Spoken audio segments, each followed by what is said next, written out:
how do you balance it with the wine world? For me, when we were discussing the idea of this podcast, I was sure that this is your profession and you do this full time. You work in the wine industry, and it was pretty Oh, yeah. shocking for me when I found out that actually it's just a hobby for you. So how does it work? Well, I think it's more than a hobby. It's a passion. It's sort of a lifestyle, I think. But you are, of course, right. My day job is I run a consulting company within strategy, IT, security, GDPR, and all that type of stuff. So that's the daytime job. And I think that my passion for wine was sparked back in the 90s because I lived a year in France in Biarritz as an exchange student, and the family I lived with, they were quite passionate about wine. So they let me taste. I was 17 at the time, so they let me taste a lot of good Bordeaux wines. So I think that's like where it started for me. The passion, the whole magic of how you can grow a grape somewhere, you make wine out of it, and 20 years later, some people can actually tell that this wine is from that country and that wine region, and some people can even say that it's actually from this vintage or even that chateau. And exactly. For me, that's just it's just like, how do you do that? It's a grape, it grows, and 20, 30 years later, people can name exactly the estate, the year, the vintage, everything it's grown on it. And I think from that point on, my interest just sort of grew year on year on. The Wine Lobbyist account, which I run now, isn't that old. It's from 2019 or something, or 2018 maybe. I can't remember. Something around there. And before that, I had another Instagram account, which is like my personal account now, which is basically now for hunting, fishing, and food and stuff. But I was at a dinner in Bordeaux and with the UGCB, the Union des Grands Crus de Bordeaux. And I was sitting at a table with some of the chateau owners. And I'm sorry. Can I interrupt you for just a second? So, yeah, of course. How do you get into this meeting? Oh yes. Because not everyone can have a dinner with the Grand Cru Chateau owners. Yeah, true. One of the things, in my opinion, if you want to learn more about wines, and I'll answer your question in 2 seconds. If you want to learn about wines, you need to taste wines with people that are more knowledgeable than yourself. And I'm very fortunate. I have a lot of people who know a lot more about wines than I do. And I get to drink a lot of wines with them. And quite a few of them are journalists here in Norway. I live in Oslo in Norway. And one of these people, a guy named Christer Bicklum, we've been tasting wines together for a lot of years, and he actually invited me to come to the Primeurs in Bordeaux. That was back in 2015 was the first year I was there, so we're tasting the 2014 vintage.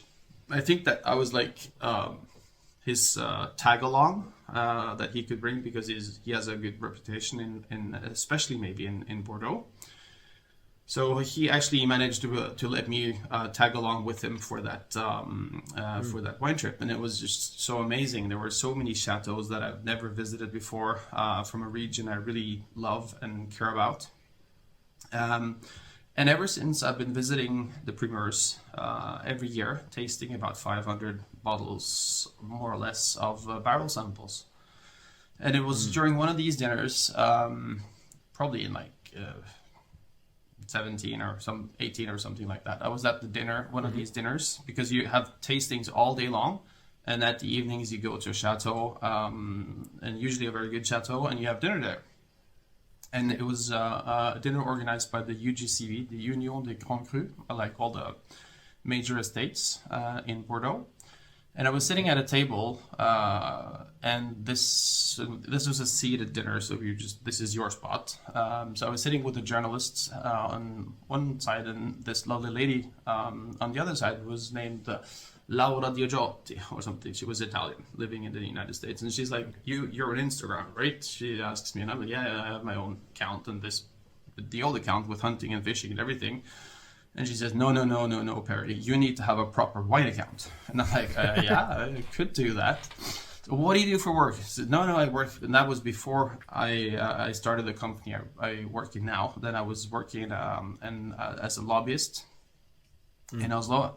So I tell her that, well, I'm a lobbyist, and she's, so you're the wine lobbyist. I'm like, hey, that's a pretty catchy name. I'm checking, is it available on Instagram? It was. I registered that one, and I even have the .com domain. So that's the backstory behind the wine lobbyist. So it's all because of Laura. Wow, that's very interesting. That was my second question, to find out the origin of the name of the wine lobbyist. Yeah, well, You have answered everything at once. Wow, very interesting and very inspiring story. And actually, a funny coincidence that we have a small similarity in our stories, because I also visited France as an exchange student. I went to Bordeaux for a year, and that was for me similarly a huge inspiration and deepened my passion in wine. Actually, this wasn't the starting point for me, because I already went to Bordeaux, to the Bordeaux Sciences Agro, to the Master Science University for Winery Management. So I was already into the wine world, but the experience in Bordeaux was fantastic. I will never forget it, and I fell in love with Bordeaux, and all the time I imagine myself going back and visiting Bordeaux regularly when I have the possibility. So yeah, that's. Well, maybe I'll see you next year for the Primeurs then. Hopefully. Yeah.